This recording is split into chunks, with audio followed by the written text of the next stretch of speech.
in electronic testing. Without further ado, let's go into the presentation, and later part I will have some demonstrations to show you what the scope is really performing at. As you can see, an oscilloscope has been an important tool in the lab. Here you can see, of course, this electronic lab is a very old, probably from the 1950s, but time domain analysis, the waveform analysis has been an important part of experiment or electronics measurement since the very beginning of time. But of course, with ages, things are moving into a more and more modern instrumentation. Here, looking on the waveform in time, so in 1893, this is where the first oscilloscope is born. It was still called the electromechanical oscilloscope. It's developed in France. It's called the Hospitalier Ondograph. So basically, you can imagine it uses a long pivotal pointer carrying a pen or an ink that is drawing on a drum that is rotating. And because of the electromagnetic deflection based on the electric field, then it draws the waveform onto that drum. So this is the very first electromechanical oscilloscope that allowed user to really see the waveform being drawn on a piece of paper like this.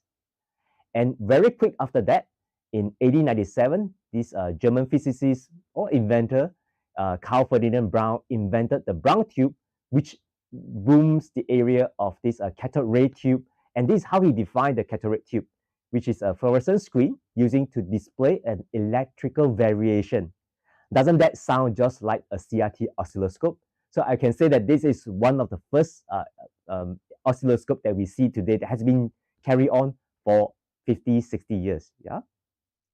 And of course, in 1930s, then there is a boom of a lot of different developer of oscilloscope, and this is becoming more and more commercialized. You got oscilloscope from DuBont, from Siemens. They no longer do this kind of oscilloscope anymore, and this is a huge boom because of the radar applications. So there's a lot of oscillator that needs to be created, and we need to observe those waveforms. So this is where oscilloscope become a very more common lab instruments. So what happened since then? Generally, you can say that we move from an analog era to a digital era. So what does the analog scope do? You can see here I have something like a Braun tube, and basically an electron beam is being shot to the fluorescent screen, and using the electric field in vertical and horizontal placement, that electric field will change the beam's propagation path. When it hits the fluorescent light, it lights up the fluorescent screen into a waveform. And that is the basis of a CRT oscilloscope. And imagine this was done by Carl in late 1800. And here you can see that in 1965, this is what an proper oscilloscope look like, a type 453.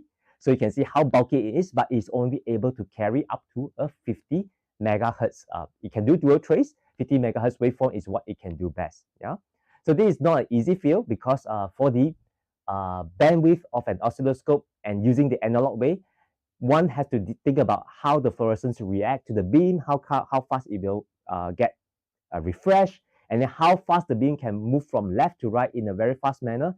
That defines the speed of the bandwidth that the instruments can see. But today, of course, we don't see this CRT oscilloscope in a very common lab already, because things have moved from analog to digital. Here you can see on the top, there is using a Raspberry Pi Pico, people has been developing oscilloscope in this way and then showing the waveform on a phone. So you can imagine the ages since 1965, electronic has boomed, transistor has been introduced, and we are making CRT more and more obsolete at this age. And from Rohde and Schwartz, we introduced the Scope Rider, a very small form factor handheld RTH oscilloscope in 2016. So it can already do 50 to 500 megahertz of bandwidth just because it moved from analog to digital. And you can imagine the form factor of it compared to the type 453 on the left-hand side. So what the digital oscilloscope has been offering is definitely one, it is the higher bandwidth, and it also allows a digital post-processing. All the samples collected from the ADC can now be edited or being drawn in a different way as per the user need. And one of the key things is, of course, it comes in a smaller form factor. So what is the essential part of a digital oscilloscope? Here, let's look a bit on the architecture. So here, what is the main important part basically from analog to digital is still the analog to digital conversion. So on the left-hand side, you see the light blue color basically is analog waveform, but once it passes through the ADC, what we get is the digital form 1 and 0 of this data. And with this data, of course, we can't use it directly. It needs to be stored into a memory, which is also in digital, and then pass on to a processing to process it until it can be displayed digitally as well. So here, from an analog digital converter path onwards, everything is digital. But before that, of course, the signal need to be conditioned to a waveform size that the ADC can take in a proper way. So that is what we call the vertical path, where you have amplifier as well as filter as well. Yeah. But one of the important elements that is missing in this picture for a digital oscilloscope is also the triggering path. And in the past, a lot of digital oscilloscope is still using this analog way because ADC is a very expensive component, and processing hasn't been catching up fast enough. So basically, using the analog waveform, it uses a comparator to detect whether an event has happened. Then it sends this pulse to the memory and processor to say that now save this into the memory. So this is how the digital oscilloscope has been working in the past. So what has defined the digital oscilloscope? Here you can see there's three main factors: the bandwidth, the sampling rate, and the record length. So let me go a little bit detail on what this key banner specification are trying to define what the scope do. So we start with the bandwidth. It says that it is how fast the scope can see in terms of the rising and falling edge of the signal. So this is basically there. But how do we say that what is the cutoff frequency of this rise and fall time? So basically, we use the half power minus 3 dB to say that, yeah, this is the point when we no longer can sense half of the power of the waveform. So that's where the frequency is cut off. But let's say if that is the frequency of cutoff, but so the key important part is how much frequency is contained in the signal.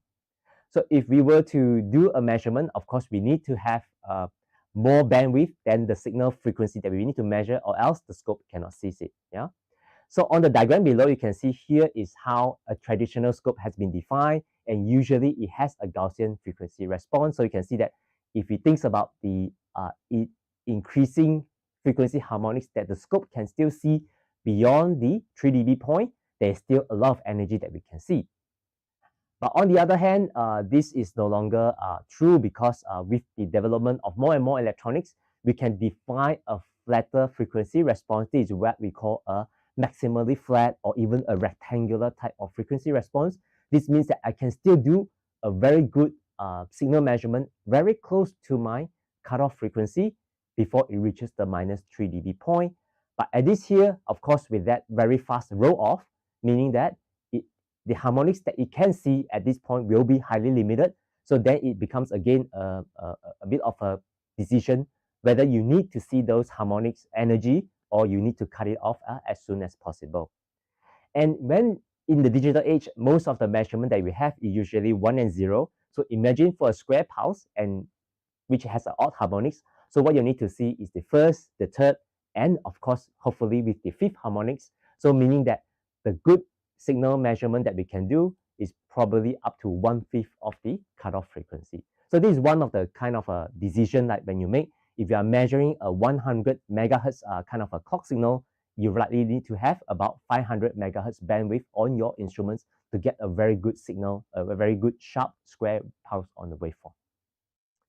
Next, we talk about the sampling rate. So based on Nyquist, which is the father of digital sampling, so if you go through your engineering course and 101, and Nyquist will be the one of the fundamental rule that we have to observe is that whatever signal we need to see, the sampling rate need to be at least 2 times of the bandwidth. Yeah. So sampling basically is that every signal that is going through time, it will sample and convert it from analog to digital. So if your signal is higher than the sampling rate, so those will not be able to be catch up by the sampling points, and therefore it will not be recorded into the waveform. So imagine if you have an input signal and you have a very low sampling rate. So this kind of undersampling will cause the waveform to look as if it's still there, but as a lower frequency, but we know that this is a false waveform. This is also called the aliasing effect if we don't have enough sample to capture the very high frequency component. So in the oscilloscope design, to prevent this, usually a filter is needed to cut off the higher frequency component so that it doesn't go back into the low frequency part as a aliasing noise. And with the bandwidth, with sampling, and then of course the last important part is the record length. But this is a more straightforward definition because basically is how much memory the scope can store based on the sampling rate that you need, and then how long it can record all these samples that you want to see. So of course, a larger memory is good. Then of course you can record more and more. Then you have to trust that you can see everything. But when you work with a very huge memory of a record length, then the whole processing can become very, very slow. So this is also something to consider whether you want to have a huge record length or you want to have a fast response of the waveform. Yeah. And of course, for oscilloscope to do this, sometimes they also play a little trick. They also have some management in terms of display memory as well as the full waveform samples. So this is also something to consider. And in terms of sampling rate and record length, one of the things is also need to be observed is in between the sample, this is basically what we call the resolution. How fine can we sense in terms of time for the measurement? So if you want to measure a rise time of 200 picosecond, so you want to make sure that you have at least 2 or maybe more samples along that rise time age, so you can actually measure as accurate as possible. Then the resolution becomes a very important element in deciding what kind of instrument that you want to use. So sampling rate, bandwidth, and record length has been the banner spec of the instrument. So when you decide whether you are looking for a handheld scope or a very, very powerful instrument like the RTP that the Rohde & Schwarz have, then of course you have to decide based on these 3 elements to know which scope is suitable for your application. But additionally, we should look beyond as well because this only defines the minimum what the instrument can do. But ultimately, you also need to look into the feature, the acquisition rate, what is the triggering system, and how it can help in your whole workflow integration to make your work even easier. Because you can expect that an entry-level 1000 class oscilloscope will not be having the same feature as a 5000 class instrument like the MXO5, then of course this is something to be considered, like what kind of functions and feature you need in an instrument like an oscilloscope. So let's come back to what I have been telling, which is the Rohde & Schwarz MXO families, how it has been able to redefine how we see the banner specs as well as beyond the banner spec of the scope. Yeah? So one of the important things that we see is that the acquisition rate.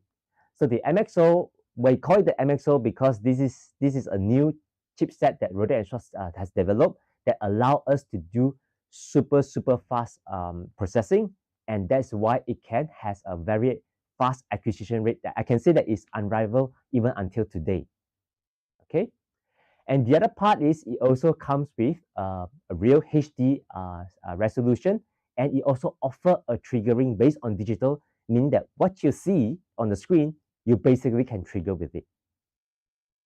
And lastly, of course, having all these tool sets, it can be a very complex setup, and it can say that, yeah, as a new scope, definitely there will be quite a lot of learning curve that is involved to know how to use the instrument properly. But how Rohde & Schwarz on the MXO family has redefined our tool set and the workflow so that it can make engineers have a easier life in working into a new instrument very quickly and performing good, accurate measurement result using the instrument. All right. So coming back to the first topic, how does the MXO can achieve an unrivaled acquisition speed? So when we talk about acquisition speed, it's not about how fast the sampling rate is because this is often confused with sampling rate or resolution. So acquisition speed is basically how fast the scope can capture one waveform before it refresh for the next waveform. So imagine the scope is like a camera. So how fast from one frame you can capture to another frame. So this is what we call as the acquisition speed of the scope. So why is it important? So when we are using the ADC processing and store the information into the memory, you can imagine that there is a lot of processing needed to move from after one acquisition is done, all this data need to be processed until it can be displayed on the screen. So during this time, the scope will not be able to process more of the waveform. So basically, there is a middle point here, what we call the blind time, where the scope will not take in any more information. So the acquisition rate will be only as fast as how the scope processing can respond to the next capture. And you can see here on this diagram, if an error event that is occurring within the blind time, so basically the scope will not be able to capture this. So on the older design, when very early on of the oscilloscope, this is one of the key hindrance point why people didn't move from the analog scope to the digital scope, because on the analog scope, everything is shown on the fluorescent screen. So basically, if you have a small error that is within the waveform, typically it will show up on the fluorescent screen for maybe less than a second. You can still see it. So people say that this kind of oscilloscope has been no blind time incurred. But when we move on to the digital scope and when all this processing was in the infancy, you can imagine that there's a lot of processing. It's very, very slow. So generally, we are missing tons of information in between the acquisition. So in the past, we always say that the scope only capture about maybe 1% of the waveform of the entire waveform. So it's very, very, very slow. You are missing 99% of the waveform details that you need. But of course, if your scope can work faster, that acquisition speed become faster and faster, meaning that you have a smaller and smaller blind time, and you get more chances to capture the event that we miss out with a long blind time. So this is why a fast acquisition speed is always better than a slow one, because here you get more probability to capture the failing event. Okay, so to say this, so the MXO5 can actually capture up to 4.5 million waveform per second. This is still the industry fastest scope. Basically, you are almost having 99% of the waveform captured. And if you look into the closest competitor that comes, is only about 500,000 waveform per second, which is already pretty good, but it is still a far-fetched slower than a 4.5 million. And if you look in the chart at the bottom, it actually tells you with 1 million waveform per second, how much time is needed to really capture a very small probability event in your waveform. So this is why a fast scope is often allowing an engineer to spend less time to accumulate the data to capture their waveform. Okay, so here you can see on the MXO oscilloscope, this is for the MXO5. On the left-hand side, basically, it is an error that occurs now and then, almost every 1 second. It's very rare, but then with a very fast oscilloscope that is running up to 4.5 million waveform per second, almost every time when the error occurs, we can capture it on the screen like with a blink, right? So this is how a fast scope can help you to capture the error. But on the other hand as well, not only capturing has to be fast, the processing of the waveform, like here on the MXO5 screen, you can also see that we are trying to do 4 spectrum analysis at the same time on the same waveform. So on the top, you can see this is a waveform that has a bit of a frequency modulation.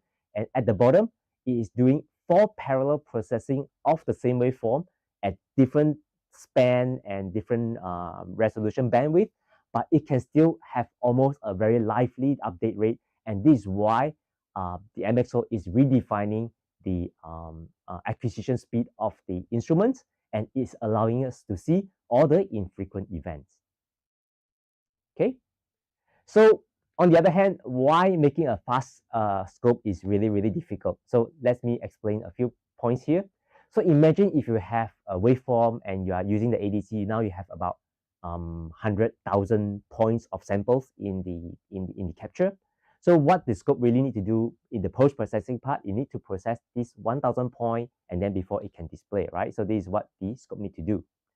First thing is, of course, imagine if I have 100,000 points, all this cannot be shown on the screen straight away, because most of the screen, if you imagine a HD display, is only have about 1080 pixel, and first thing that needs to be done, we need to pixelizer to translate the 100,000 samples into this 1,000 pixel.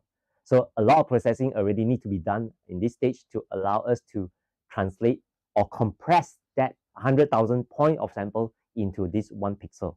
So this is also one challenges that the scope already need to process every time you have a update of on the screen. Okay, and imagine this, that you don't have a full 1,000 pixels on your scope to process this as well. Sometimes you make the waveform bigger, sometimes you make the waveform smaller. Then the scope needs to recalculate this all the time, so making this pixelizing translation even more taxing, right? So on the other hand, when imagine for the MXO5, it can capture up to 4.5 million waveform per second. So there's 100,000 point of sample like have to refresh every time. So you can imagine that this is needing the scope to allow us to do a kind of a frame compression, because we cannot display all the waveform into update it one by one, but basically we need to update it based on the refresh rate of the display screen, which is usually around 30 to 60 hertz. So this is also some additional processing that the scope need to do. Yeah. So what about measurements? What about max processing? What about filtering or even FFT? So this means apart from the fundamental processing of the pixelizing or the frame compression, the scope will need to do much more to be able to process all these things. And also additionally, what about some of these scope, because of the digital processing, it can also be used to improve some of the waveform performance. And this kind of software processing that improves accuracy will need even more filtering and equalization. Then all this is definitely going to slow down your scope by a lot, right? So what the MXO has done is that we actually introduced a new chipset that is called the MXO Epic ASIC.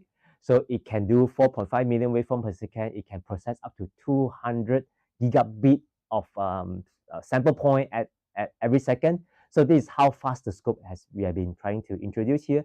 And all the more as well is not using just an 8-bit ADC. We are moving to 12-bit ADC, and then with an 18-bit HD mode, means that you're not only just processing that small amount of data, so you need a very fast processing unit to do this, and that's what the MXO EP ASIC is meant for. Okay, and we evolve it even further on the MXO5 by introducing, you will have two of these MXO EP ASIC running in parallel that allow us to do measurement, max, FFT, and filtering, and it also include features like digital triggering and zone triggering. And you can also see I list down how fast the scope is acquiring the waveform as we do all this additional processing. So this is what the MXO family is bringing in, a new type of processing chipset that allows you to do a lot more faster acquisition control and processing of your waveform. So on the other hand, of course, with this evolve, just now I mentioned about 18-bit HD mode, I think is kind of important to know what the scope is also bringing in terms of precision. So we talk about speed, the other part is the precision part. So in the past, most of the ADC work on the 8-bit technology, but this is also quite common because imagine in the very beginning when Bill Gates introduced computing, a lot of the basic architecture is still on an 8-bit processing. So your DSP, everything is mostly 8-bit. So this is why it takes a long time for the scope to actually evolve from an 8-bit ADC to allow us to go for a higher resolution. And what higher resolution is faster? Basically, what we see is that with 8-bit, you have 256 quantization level. And when you introduce more and more number of ADC bits, means that you can even go finer and finer in terms of the quantization level, right? So this means that you can actually recognize the signal from one level to another with much more precision. But on the other hand as well, we need to be a bit careful. Is the higher resolution always better? So this is also some of the things that you need to also decide when you choose a scope, whether the high precision is really meaning you are getting a high resolution noise, or you are really getting a high resolution of your waveform. Okay. So let's go to the other part of why making a fast scope is difficult. So just now I talked about the samples and how fast the acquisition rate has to be. But now imagine when you work with just 1,000 samples in this case, For 8-bit ADC, we are talking about 1 byte for every sample that is recorded, right? And if you have a 12-bit ADC, so it's actually about, we need extra 50% more of that byte to store every sample, okay? And this is also one of the difficult part. And as we move on, for example, if you go to a 32-bit system, because let's say if I use a 18-bit HD mode, it's very hard to find a 18-bit processing architecture. So usually we go for either 16 or 32-bit. So here we are requiring 4 bytes for every sample. This is 4 times what the 8-bit ADC is doing. So this is definitely creating a lot more overheads into my sample so that it can be processed. So it means that your processor needs to work harder, your memory needs to store even more things just to be able to accommodate higher precision, right? So if you think about in terms of byte, how many bytes that means, and then if I think even more, what if my scope is capturing just a very small 1 million waveform per second? So it means that your processor of the scope need to be able to process for 8-bit up to about close to 1 gigabyte every second. And if you are using a 32-bit system, you are talking about very close to 4 gigabyte for every second. And you know that for 4 gigabyte per second of throughput, we are talking about PCI Express 5, and you need an 8-lane to do that. So this is something that is really, really, really fast processing that is needed to be able to just process these 1,000 points of sample for 1 million waveform per second, right? So again, if you think about the MXO is processing more than 4 million waveform per second, so that is a lot of work for this processor to do, right? Okay, so coming back to the topic, why higher resolution may not be beneficial, because one thing is, of course, the speed can slow down. But on the other hand as well, you have to think about how usually the vendor is trying to achieve a high ADC sample rate. Yeah.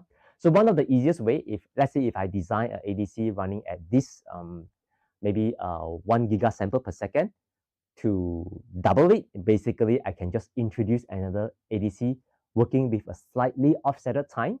Then basically I double that sample rate. So this is a very, very clever way to double the sample rate by just introducing another ADC with a little time delay. Yeah, and we can do the same as well in the vertical domain. So we can introduce ADC number 3, ADC number 4. Then actually there you can actually increase the resolution by half by doing a little bit of digital offset.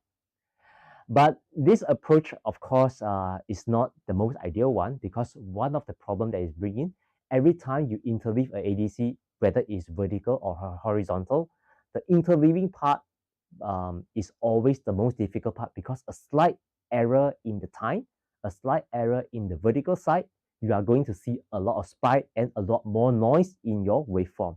So then, of course, the scope needs to be able to compensate all this error. So this is something that will, again, slow down your scope, not only the huge data and processing, but now we are working with a lot more processing just to correct those waveforms. Yeah. So this, again, may not be the best way to do it, because interleaving is going to introduce jitter in time and also noise in the vertical side.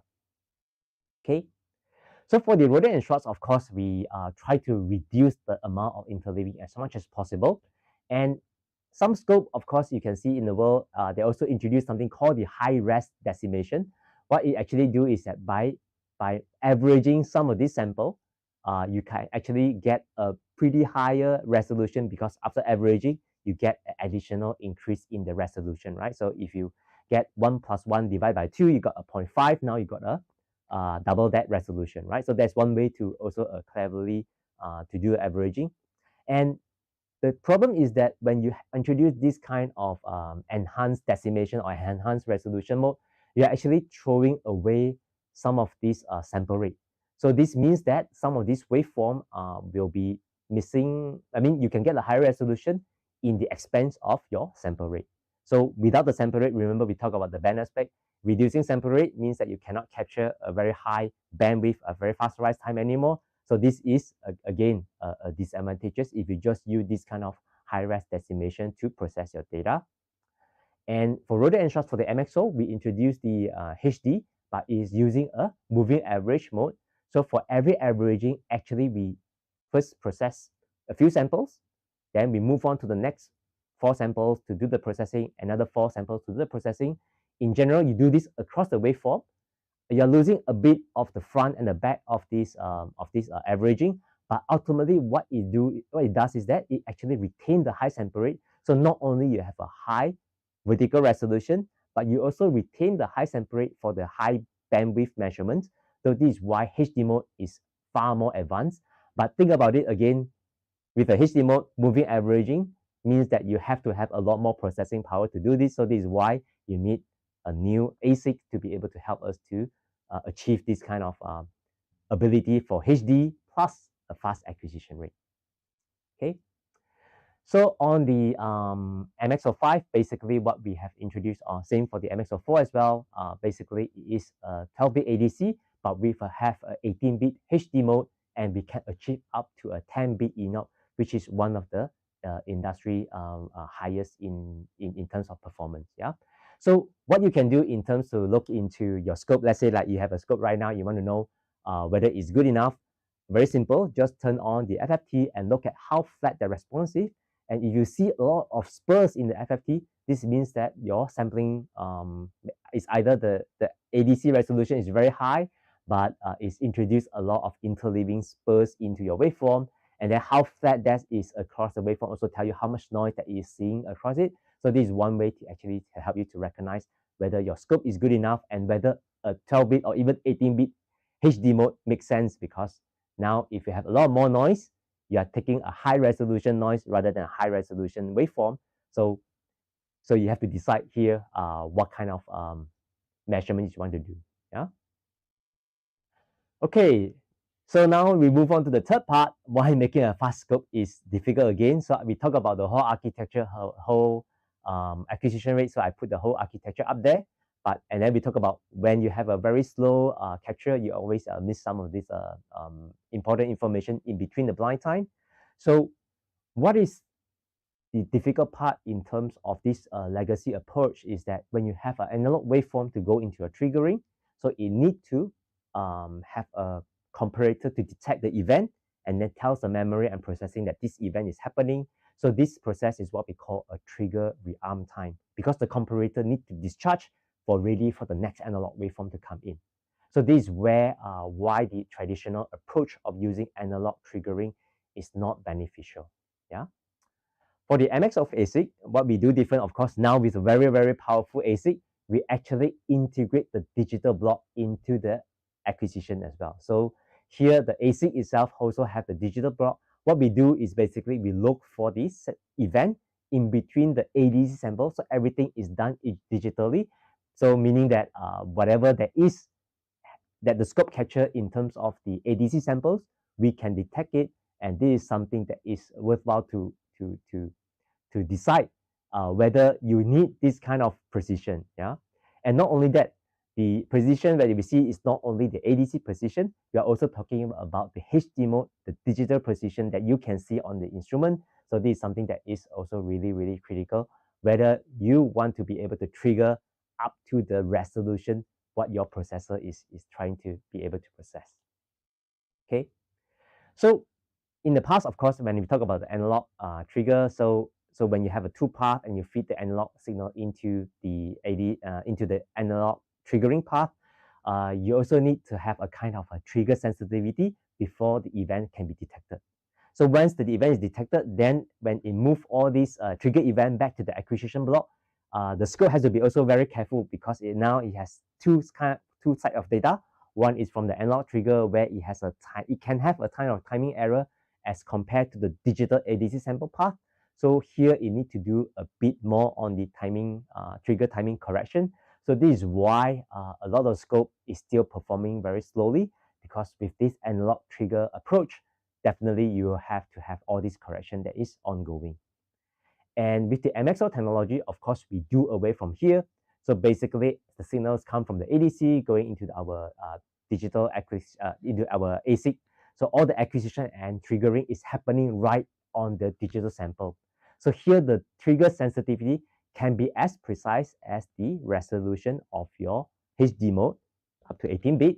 And you don't have to do additional correction for this, because whatever that we find in the event is really what is the trigger event, what is the trigger condition that has happened. So basically, it just decides that now, let's just show this on the screen.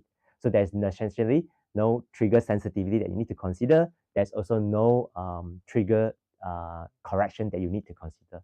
So this is why the MXO5 is superior in this kind of digital trigger approach. Yeah. And with the digital trigger, of course, one of the good things is we also be able to introduce what is called the zone trigger. So zone trigger basically can draw a box onto the screen to say that, yeah, so this is the event that I don't want to see any waveform that intersect here. This is the trigger event. Or I can say that here with this box, or I can say that this is where I want to see the waveform. So the scope will compare like if there is a waveform that enter into this particular section of the defined zone, so it will trigger. So now you have the digital trigger plus the high resolution and the zone trigger happening at the same time. So whatever you see on the screen, definitely you can decide to trigger on it. And this kind of zone trigger is also very intuitive because now by looking at the waveform, you can decide I want to draw on this part. This is where I want to trigger on the other part. And more importantly, the zone trigger on the MXO also work with the FFT. So in the spectrum mode, you can also draw a box to say that if there is a spectrum that crosses into this area, so now you can also use that to decide whether that is the event that you want to capture. Because sometimes some events are very evident in the time domain, but in other times, it's much more clearer in the spectrum domain. And to trigger on the spectrum is very hard to define just a level, but you actually having a zone to say that when a spectrum happen at this frequency point, you trigger it. If it exceeds a certain level, that is the much more intuitive way to define a trigger event. Yeah, and with this, of course, then the scope using it for works like detecting emission or EMI debugging. So this is one very useful tool for capturing some rare events in your waveform. Okay, and also another part that what the MXO can do better is it can combine the time and spectrum domain at the same time. So it's doing zone trigger across time and across the spectrum, and plus the trigger event on time. So you can imagine how complex the processing needs to be, but the MXO can do it in a very, very fast acquisition rate. Okay. So I talked a lot already. Now we understand a bit beyond the banner spec and beyond the superb capability that the MXO have brought towards. And the other part of how a scope can become useful is the amount of features and tools that it can bring forward for you to use. Yeah. So a lot of time we say that oscilloscope, when it has a lot of these features that allow you to do cursor measurement, you can do histogram. So all these functions or even measurements, so all these functions allow us to do a lot more work that is on the instrument. So sometimes we call the scope also a multi-purpose tool, which is like a Swiss Army knife, right? So it can do a lot of work. Maybe it's not the most precise machine to do a spectrum analysis like a spectrum analyzer, but it can do some form of spectrum analysis, which is good enough for you to find the event when you don't have a spectrum analyzer in hand. So this is where we say that it is a very useful multi-purpose tool. But when the scope become more and more powerful, well, really, when you think about it, if you have such a large tool set, means that you need to, it's either the tools, it become very clunky, it's not really usable, or finding a tool or feature can be very, very difficult. So this is why having a lot of tools, now you have to think about what is the tool set, what is the flow that you need that allows the engineer to be able to work their tasks in a very, very fast manner. Okay. So with that, of course, a lot of it comes in the form of learning.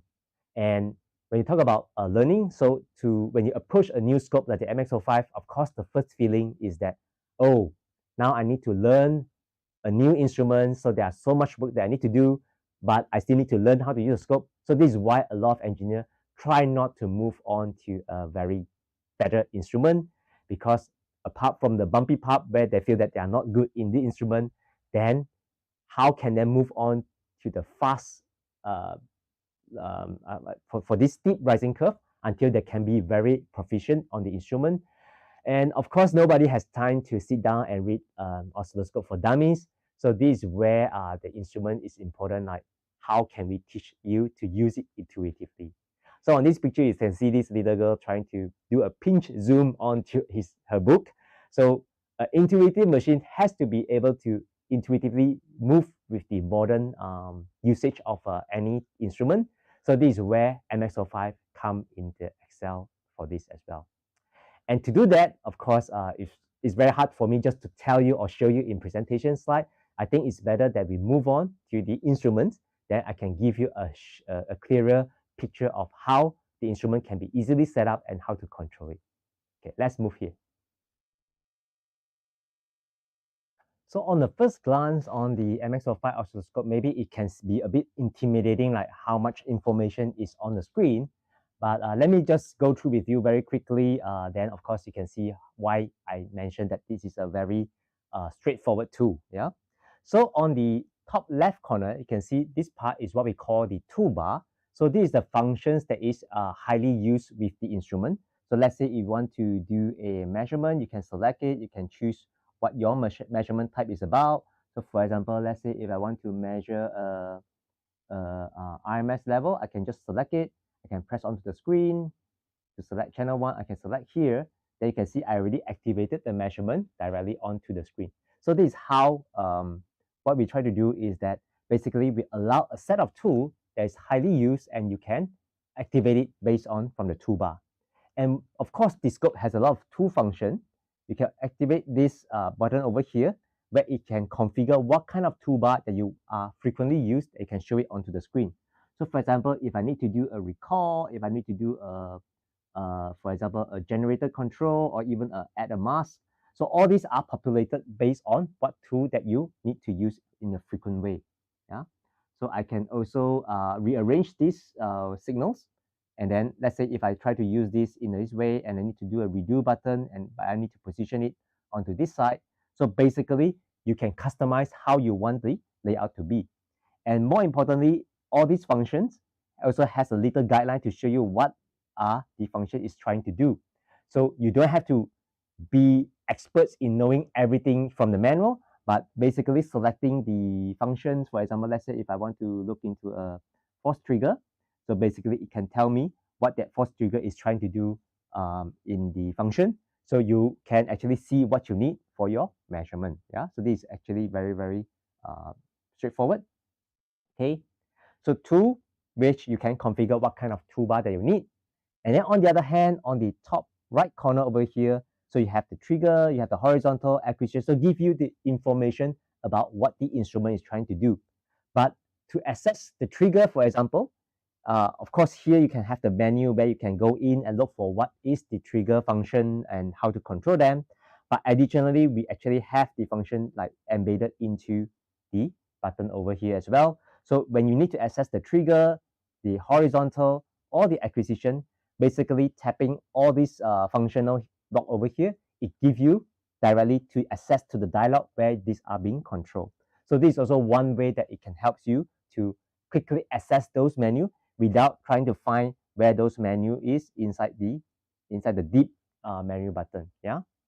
And at the bottom, of course, you can see this is what we call the signal icon. So basically, it gives you the information about the channel that's been turned on, about the spectrum that has been turned on. So it's some basic function. But in the same way, if you press it, you can actually also access the vertical dialog that is controlling the channel directly.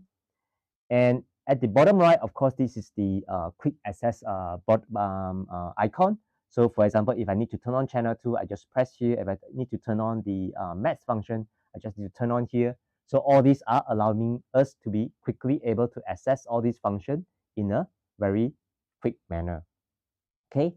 And of course, the most important part is still come back to the menu, where it actually have a list of all the dialogues where you can find all the related control for different things. For example, measurement, acquisition, horizontal, you can find all this over here. But in today's age, actually, it's very, very hard for everyone to remember where the dialogues are.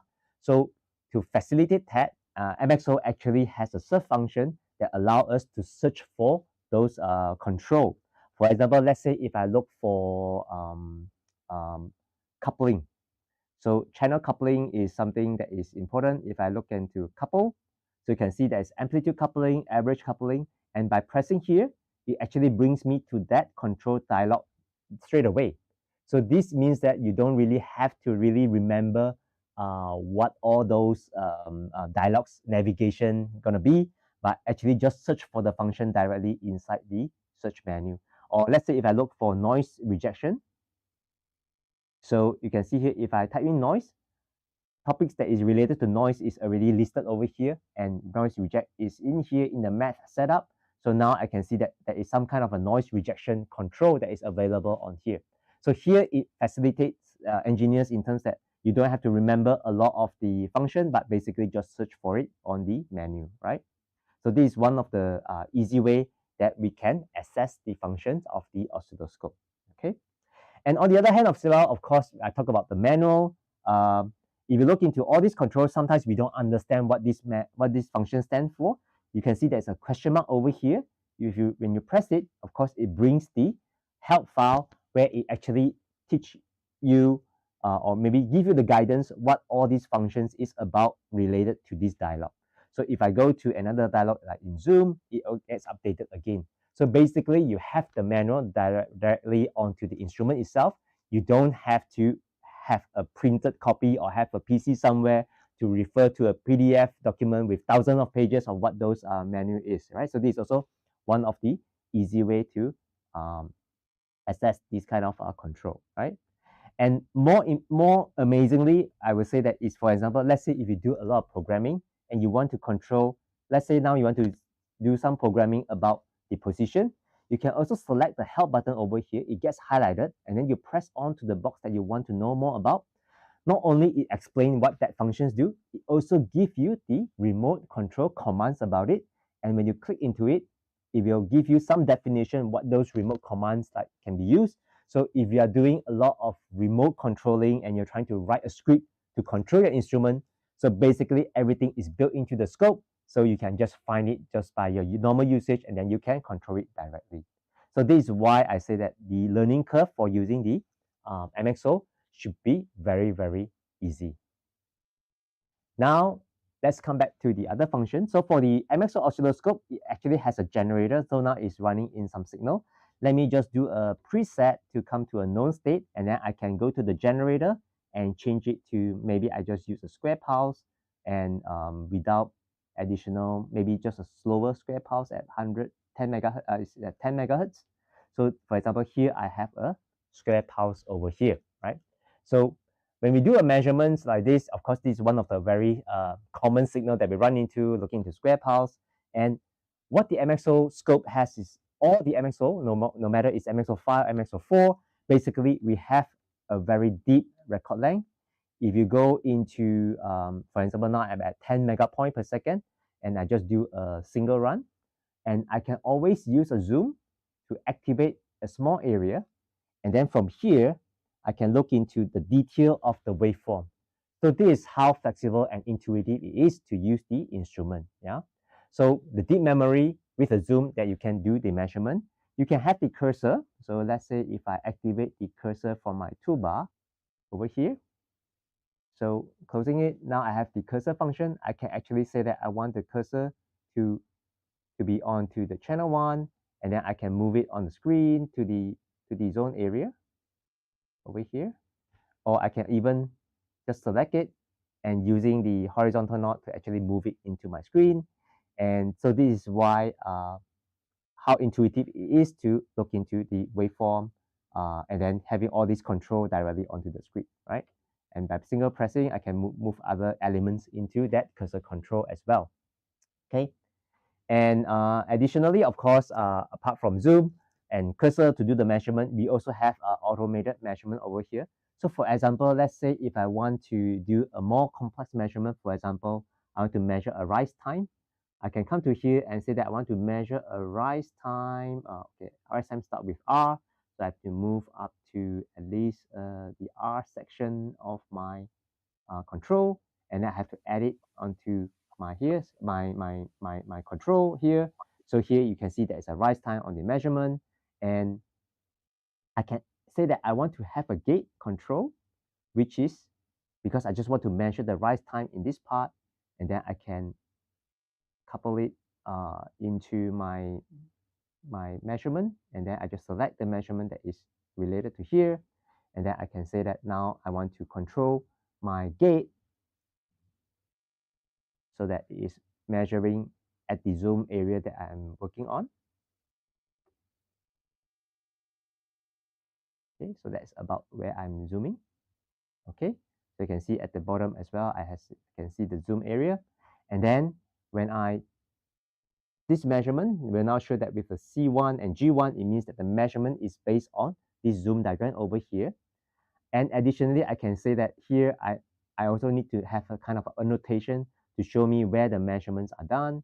So now I go back to the gate to control a bit so that it starts in a time that is, which is a bit more inside my zoom diagram. So now you can see, basically, I am looking into the rise time measurement of this particular section.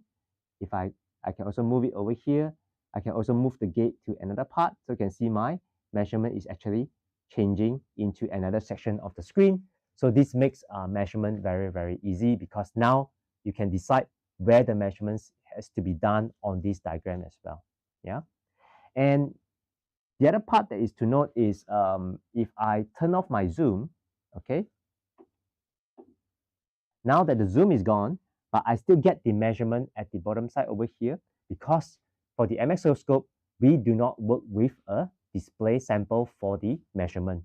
All the measurements are done with the real-time sample. So no matter how much you change in terms of the waveform, you can always see that it is able to capture the amount of data over here. So this is also something that is important, that is the scope doesn't try to hack the speed by doing processing based on the display sampled by the pixel, but rather it uses a real-time sample to do the measurement. So this is also something that is critical, that if you want to have a very, very good result. Yeah. So apart from that, of course, when we do measurement, a lot of time we also need to be able to make report. So for the MXO, it is very nice because now you can actually have a kind like a little paint function. You can say that now I want the paint to be in a certain color. I can say that I want to draw a certain section, like this is the important part of my result. And then of course I can do a screenshot. So once the screenshot is done, then of course you can see that everything with your marking is available onto the screen as well. So this is also something that is important, that is related to engineers' work, and especially when you want to do report control as well. Yeah. And another part about report is also sometimes with just one diagram, it is, of course, it's very easy. But what if you have two waveform, three waveform, four waveform, and it starts to overlap together? So from the MXO, we also allow user to drag and drop where you want to place the waveform any way that you like, because I'm in the annotation mode. So basically, you can move it into any diagram that you like, and you can even shape it to a different sizing that you want. So remember, I talked about the pixelization and how the scope need to process to move the waveform into the right pixel location.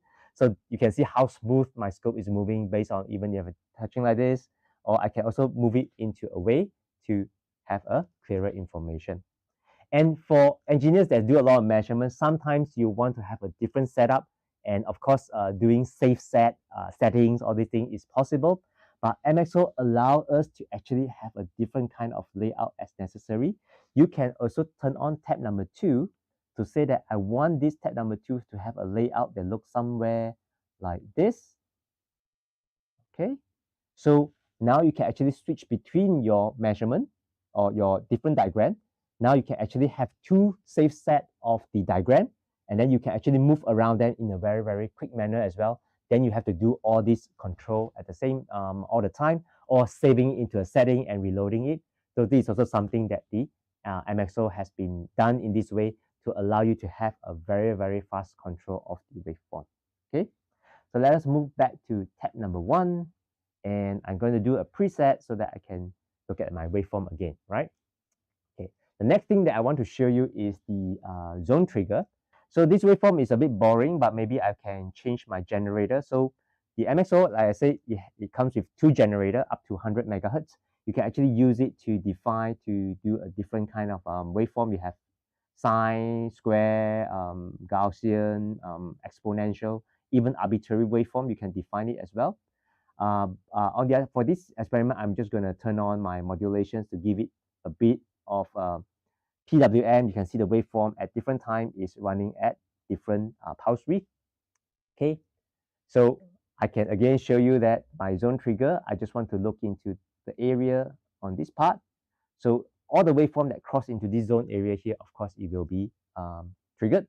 But of course, if I move the zone trigger to somewhere else, you can see that the waveform follows. So it's whatever that crosses into this waveform, I can, crosses into this zone, I can trigger on it. So this is how flexible the zone trigger is. And additionally, I can also add point onto my zone to say that this is the shape that I prefer. This is the shape that I prefer. And then, or maybe I like it to be in this area. So this is also one way to how you want to define your zone trigger.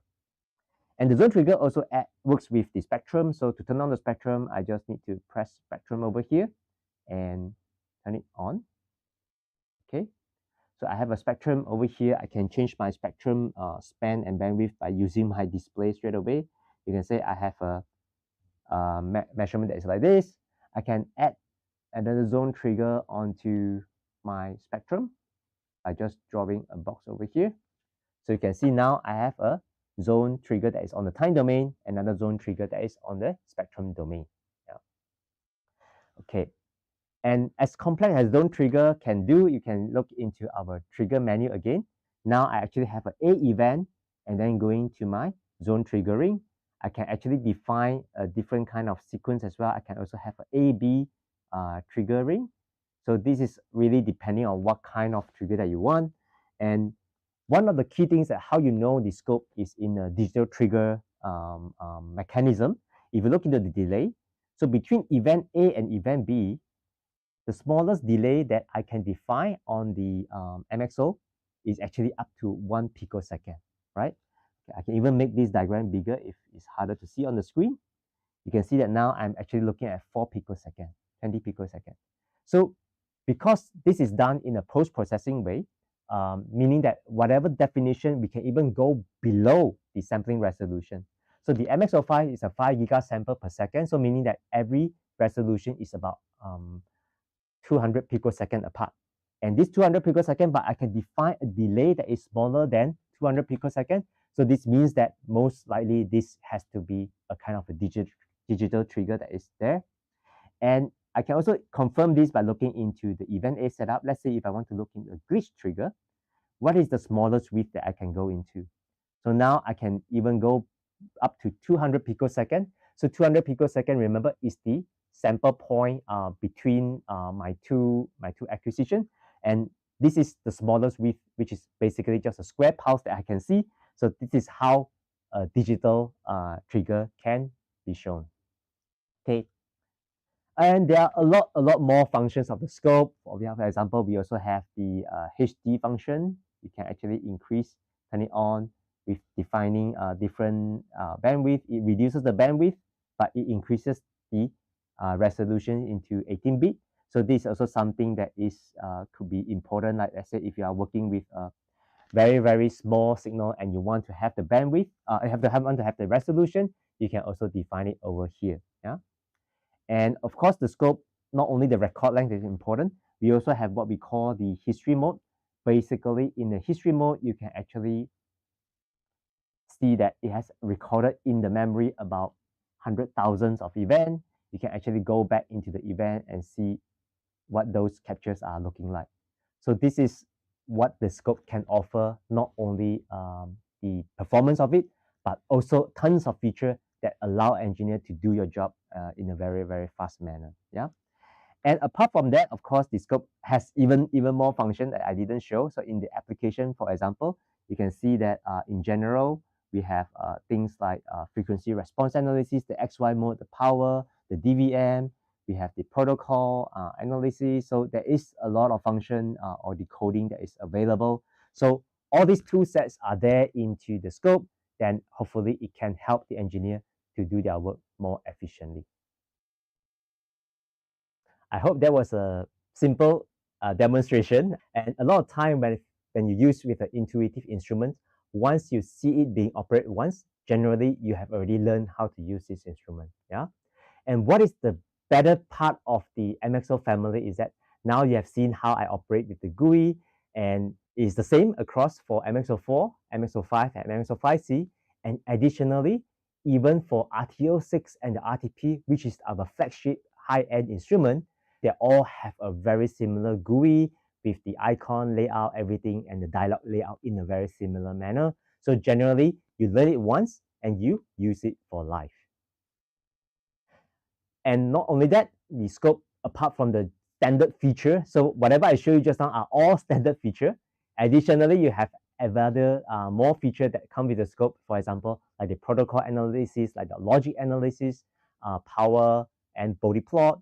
And for the more advanced signal integrity, like jitter and eye diagram and signal integrity compliance, all these are also available with the MXO oscilloscope. And of course, these are usually the options that you need to pay a bit more for all these enhanced functions. So for all the MXO scope also comes standard with a built-in web server.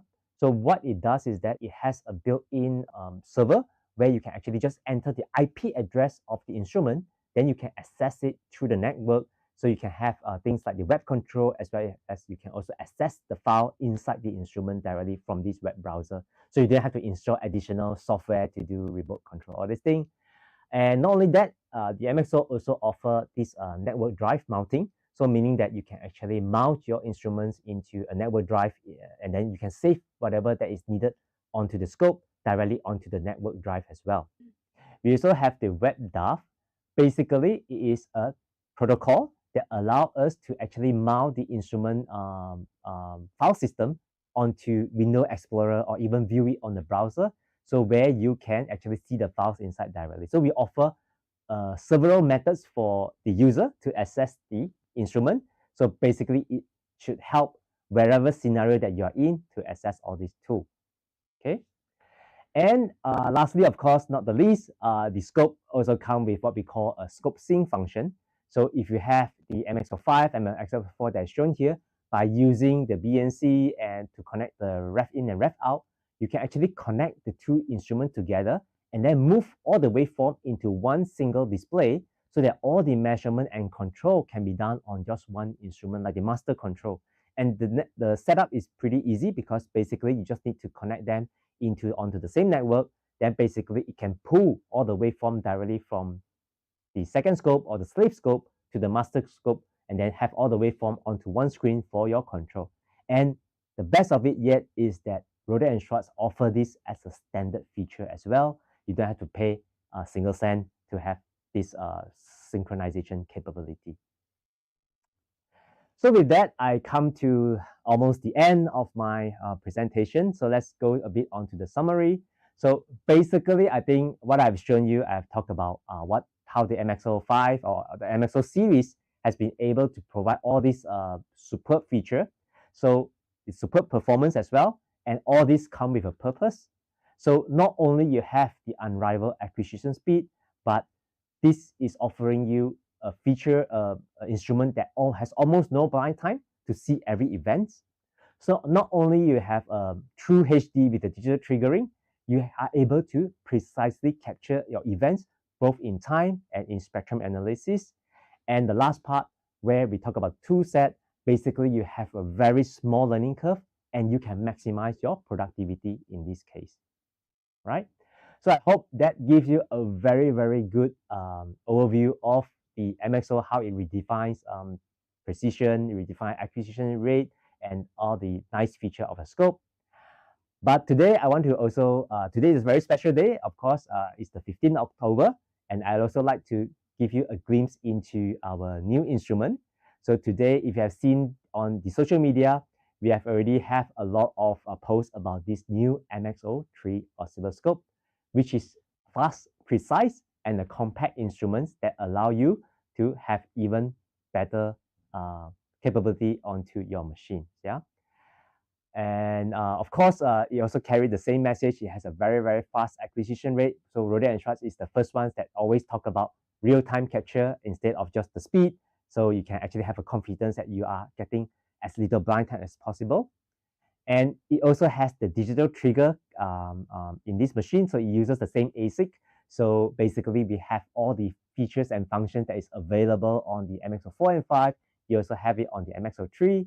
And lastly, of course, this is a very compact machine. So it will, of course, give you some more space on your desk, but it offers the same features and functionality that you can find on MXO 4 and 5, but maybe in a more advantageous pricing, plus the size that you need for your testing, okay?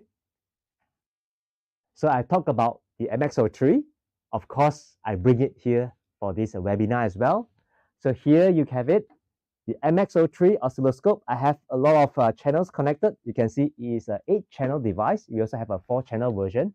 The form factor is definitely, of course, it will be smaller than the MXO 5 and the MXO 4, but you have the highest channel density in a very, very small form factor of an instrument. It offers the same capability of smart grid, everything, so you can actually define and control what you want to see onto the screen. Then, of course, all these features that we talked about is also available on the MXO 3. And if you are interested and, of course, like to see on your lab, please contact your closest Rohde & Schwarz office or the distributor. Then definitely we will bring a unit for you to try it out. And being the flagship, being the newest instruments in the MXO family, I'm sure you'll love it in your lab. Okay, with that, I come to the end of my presentation. So if there's any questions, I'll be online to receive the questions. So please feel free to type your question in. And of course, if I'm not able to answer your question in time, be assured that Rohde & Schwarz will get back to you on your inquiries, and we will try to address them as soon as possible. Thank you, and hope to see you again.